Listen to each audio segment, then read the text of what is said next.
Good evening. Welcome to The Sacred Journey. The Sacred Journey is the program that reminds you that life is a wonderful adventure and each and every experience we have is a unique and perfect opportunity for learning. I'm Joyce St. Germaine, and tonight's program, Meditation in Buddhism, should be very, very enjoyable and amazingly informative. So I am so thrilled to have, this is a show that we've tried to get going for about, I want to say, a year. I'm so happy to have Kadam Eve Arias. So Eve, thank you for coming. And we're laughing, saying we've been trying to get this to happen for a year. Our paths kept crossing, and we finally got our schedules to align so that we can do this. So thanks so much for coming and sharing your knowledge. Thank you for having me on the show. Oh, my pleasure. And before we get into any of the details, let's first ask if you'd be kind enough to explain both meditation. Some people are familiar with it because there's so many different kinds, but Buddhism. Buddhism is something that some people know nothing about and some people know a little about.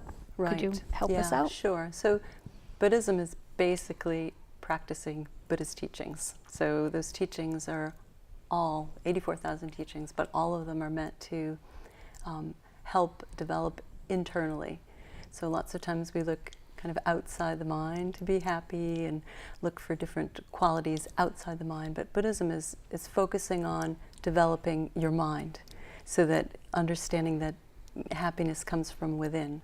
So if your mind is peaceful and positive, then whatever the experience is, you're going to be okay, you're going to be happy. If your mind is agitated and at all angry, jealous, and so forth, your experience is going to be a bad one. So it's about developing internally, developing the mind. Okay, that makes sense. And would you explain meditation as it pertains to Buddhism? Sure, yeah. I mean, meditation is the crux of Buddhism, because we can understand that certain qualities are not good ones. You know, it's not good to get angry, it's not good to get jealous and so forth, but to actually have the ability to change your mind, it's not so easy. So meditation is basically familiarizing your mind with positive thoughts, with, we say, virtuous minds, so that we become so close to them that when situations come up in our daily life, we actually can remember, wait a minute, this is not a good thing. I had a deep experience in meditation, so it's going to allow me to hold back from getting angry. I'm going to instead practice patience. So it's, without the meditation aspect, kind of intellectual, we can understand things are good or not good, but without meditation, very difficult to control the mind. The name or the title Kadam, I asked you about that a little bit earlier. Would you explain to our viewers what that is, and also the Udayana Kadampa Buddhist Center in East Hartford? So Kadam is just a title that means teacher, and in this case it means a lay teacher. So within this tradition there are also teachers that are ordained as monks or nuns, and they have a different title. They're called Gen, and then their ordained name. So Kadam just means basically I'm a teacher, and so I'm the resident teacher at Udayana Buddhist Center, and the Kadampa part of that name, Udayana Kadampa Buddhist Center, really means a person who's practicing in daily life. So maybe, you know, we think, okay, we have to meditate, we go off in a cave or something, we go far away, we do a retreat, and we're away from everyone. But with this practice, we're actually understanding that daily life is what's making our minds stronger. So we have problems at work, we have problems with family. Those are the situations where we can train in improving our happiness. So it's not separate from daily life. So that's the Kadampa part of it. And will you tell us about one of your teachers, perhaps? Or yeah, sure. So my main teacher, where all of this presentation of Buddhism is derived, is Geshe Kelsang Gyatso, and he's a very humble monk he's from Tibet originally, and then of course was ousted from Tibet, practiced in India for many, many years, and then finally came to the West in 1977, and he was invited to the UK and invited to teach there. So he taught there for a few years, and then basically the tradition expanded, and now there are something like 1,000 different centers throughout the world some of them larger than others. This one in Connecticut, we have a fairly small center based in East Hartford. Now you also, though, offer classes and meditation groups around the state? Yes, yeah. So we have a lot of branches. We call them branches or branch venues. So we currently have a class in Avon at B Yoga on Tuesday evenings, and we have another class in East Longmeadow, Massachusetts on Monday evenings, and we have a class in Brantford on Thursday evenings. And then we do day courses in different locations. We've gone up to Northampton, Mass, up to Vermont, basically wherever people are requesting, wanting to learn how to meditate, how to be happy, basically. Okay, well, we could use a lot more of that in this world. Now, we had talked a little bit about benefits as far as being able to sort of change your mind. Are there other benefits, maybe physical benefits? Yeah, there are many, many benefits. Physical benefits, I mean, basically, if you're focusing on something that keeps your mind happy, you're not stressed out. So this is the whole point. I mean, blood pressure, you can lower your blood pressure. The body becomes more supple as the mind becomes more supple. We're able to maintain a kind of a patient state of mind, and therefore we don't hold a lot of tension and stress in parts of the body that normally we do, the neck, the back, and so forth. So through this practice, you experience many kind of, I call them side effects. There's side benefits, but everyone's looking for those benefits as well. Yeah, and rather than turning to something external like medications or whatever. Yes. Yep, that sounds perfect. The mission of your group? Well, basically, we're trying to bring peace of mind, like teach people that they have an alternative, that they can be happy. Because oftentimes you can get stuck, and you think, well, I'm having a difficult time with this person, or I'm stuck, a little bit of depression, anxiety, and so forth. And oftentimes we can think we don't have a choice, so we've got to turn to medication instead of meditation. And that's not the only way to do it. We can understand that we can actually change the trajectory of our mind just through meditation, through simple practices. We don't have to get all complicated. It's very, very simple practice, actually. I love the word simple because it means that more people would be willing to do it. Like you said, they don't have to go to a cave somewhere. They can practice it in everyday life. Yeah. And practice, I'm talking about as a noun and as a verb. Yeah, it's a good point. That's a good way to put it, actually, because in reality, the practice, we call it practice. You learn a method and gain some experience in the meditation, but most of the time we're not meditating. We're out there, and that we call the meditation break. So that's where remembering that special feeling or that intention that we've had in the meditation, then we apply it in daily life. So anybody can do it. You know what I mean? You don't have to have any special conditions, any special clothing. Meditation's really is for everyone. And the classes you teach, that's group meditation? Yeah. Are people learning a skill or a practice that they can take on their own? Definitely. To do? Yeah, that's the beauty of it. And we generally have time for discussion and Q&A. But the discussion part is really beautiful because each person talks with a partner and makes a decision. For example, if we meditated on the disadvantages of anger and a determination not to get angry, so, okay, we pick a person in our life that maybe we tend to get angry with, and with that partner we talk about a plan, even if it's a short term. Okay, for 5 minutes, I'm going to try to maintain patience with this person and so forth. So that aspect of it I find it's really beautiful, doing it in a group. So it's a lot of support that we get from each other. Yeah, there's a certain level of compassion, I think, that gets raised or cultivated in a group, and it's noticeable. Now, after someone learns is it fair to call it a technique or a process?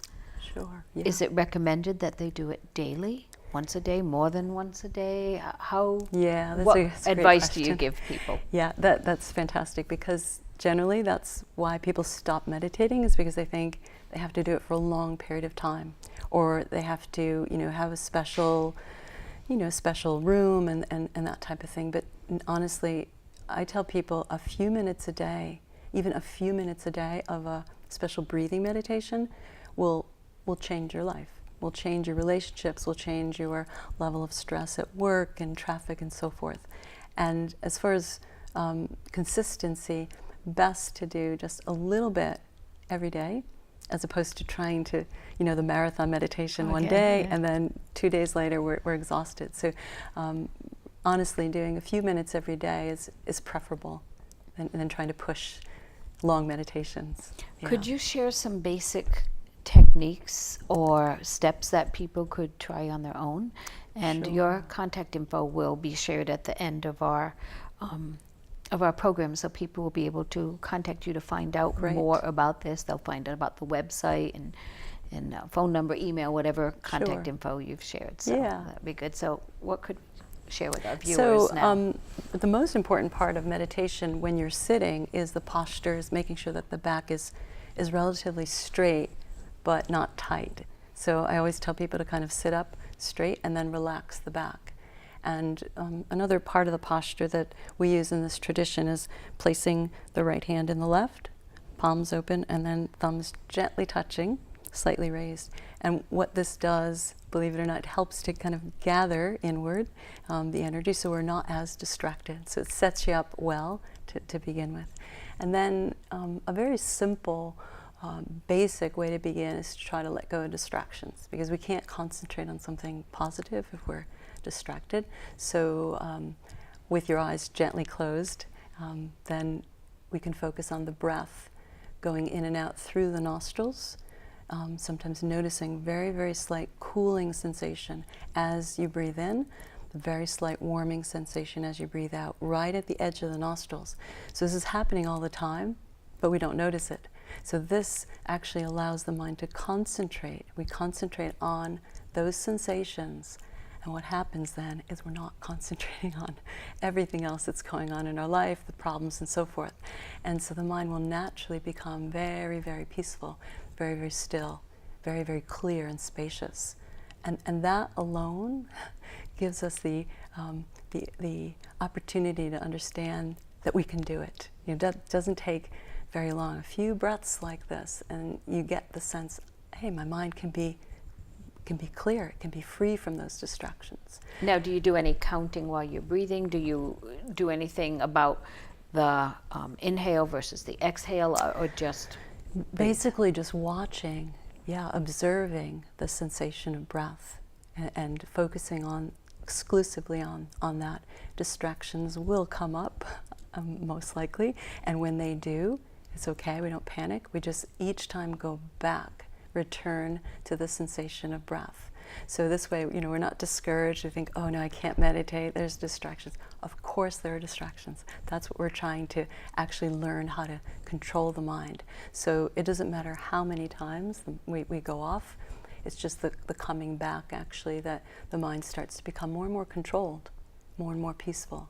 So that's a very simple way to start meditation, with the breathing meditation. And basically we start all of our classes with something like that. Does everyone prefer to sit in a chair, or there's some people that prefer to sit on a meditation cushion or on the ground? Yeah, some people definitely sit on the ground. We have cushions at the center.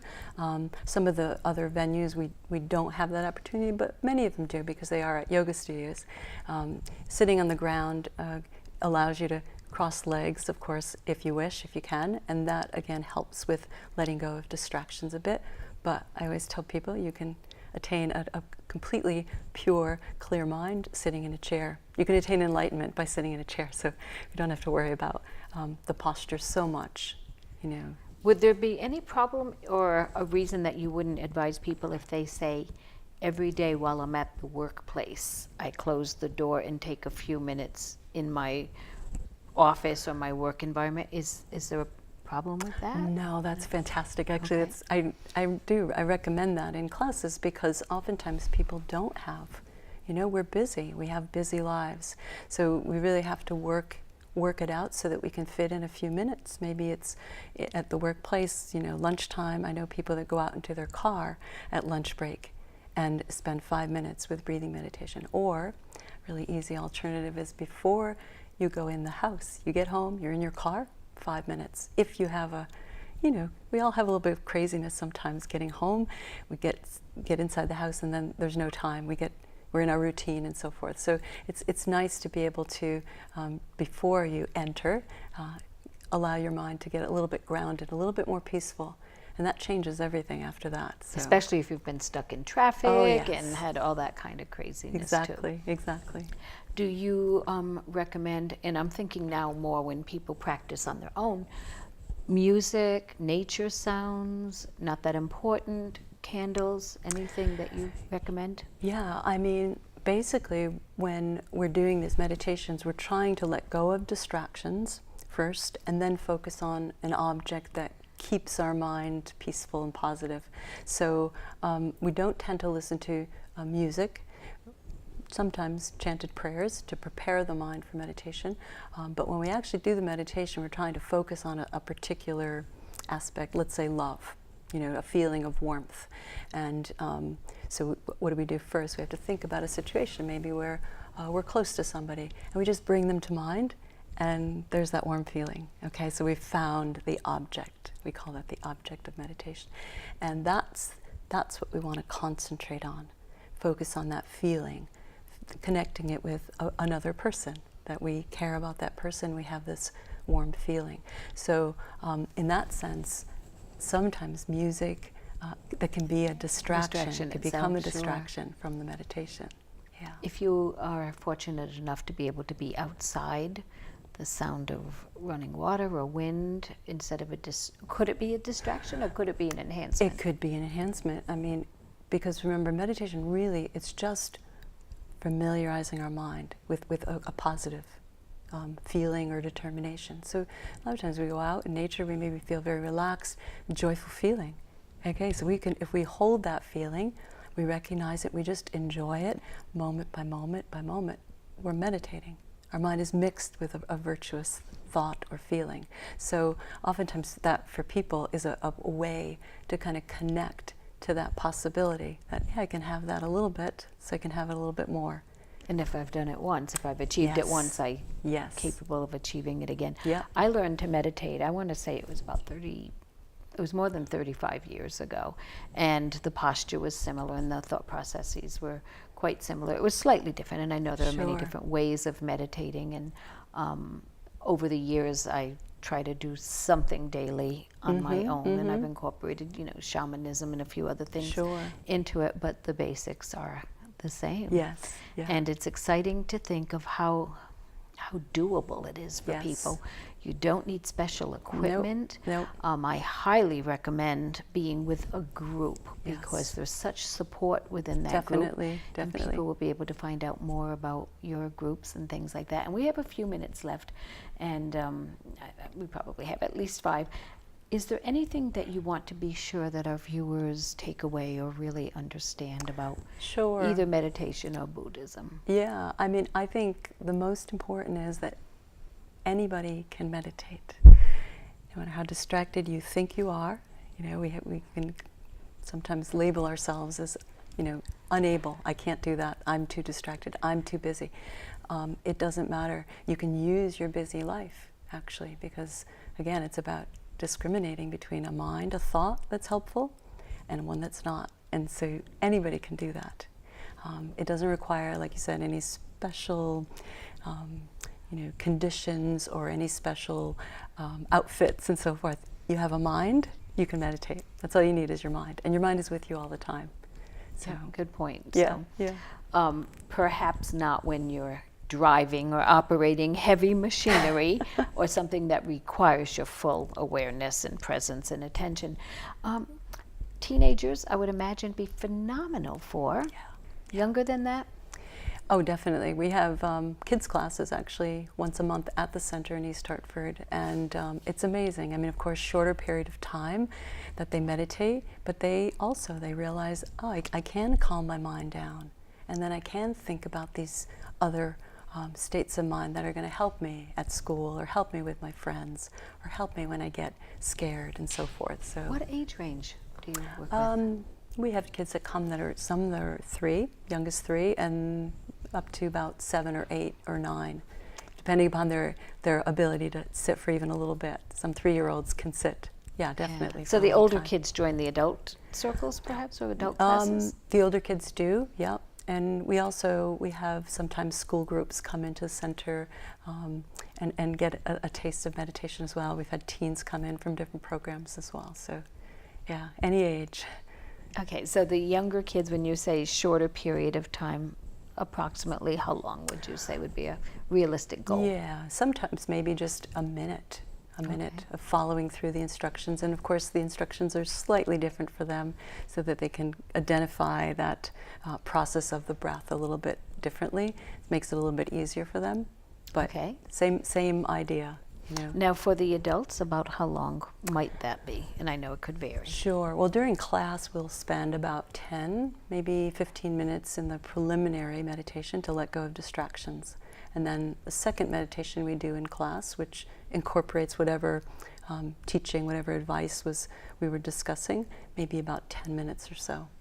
So any time, though, is valuable. I tell people that all the time. Even if you just have 2 minutes, 3 minutes to, calm the mind and recognize your potential and hang out there for, 30 seconds, 60 seconds. It's still incredible benefit. Well, it's a practice that's thousands of years old. There's a reason for that. Yes.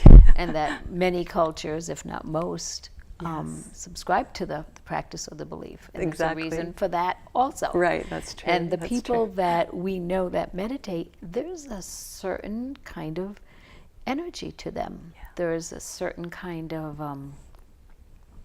serenity, balance, whatever you want to call it. It's there and it's noticeable to people around them. And I believe it's also contagious too. Yes, I agree. I think, agree. Yeah. So I think it benefits. I always tell people it benefits the people around you.